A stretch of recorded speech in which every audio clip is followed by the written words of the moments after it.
দীপঙ্করের গায়ে। দীপঙ্কর খেলার মেন্টালিটি ছিল না, বাট ওর ইনফ্লুয়েন্সটা এমন ছিল যে খেলা বন্ধ করবে, খেলা বন্ধ করবে, বটলা ছুড়লো কাটা, খেলা বন্ধ করবে। সেই নিয়ে একদম দুটো দলে ঝামেলা ছিল। সে কিন্তু জানতো যে আমি নামলে খেলাটা বন্ধ হবে, এই জন্য ইচ্ছাকৃত নিয়েছে। আর যদি অমিত নামতো মাঠে, এ ভাই বাড়ি চলে যা বলতো তো বাচ্চা বলে খাওয়াই পর্যন্ত ইচ্ছে বড় অমলদা যদি হতো, অমলদা অমিত কথা অমলদা, কিন্তু এই যে অমলদা এসছে একটা সত্যি কথা বলতে পারবে না। আজকে প্রতিবাদ করতে পারতো, খেলা বন্ধ হলো কি? খেলা বন্ধ হলো কেন? খেলা বন্ধ হলো কেন? কেন কেন কেন? কে দীপঙ্কর? কে খেলা রানিং খেলায় দীপঙ্কর কে?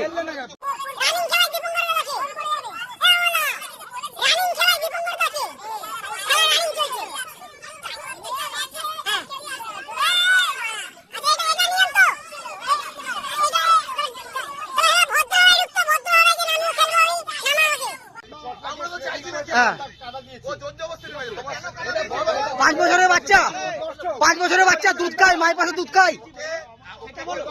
5 বছরের বাচ্চা দুধ খায় না, কি খায়? স্কুলে যায়, দুধ খায় না। 5 বছরের বাচ্চা দুধ খায় না।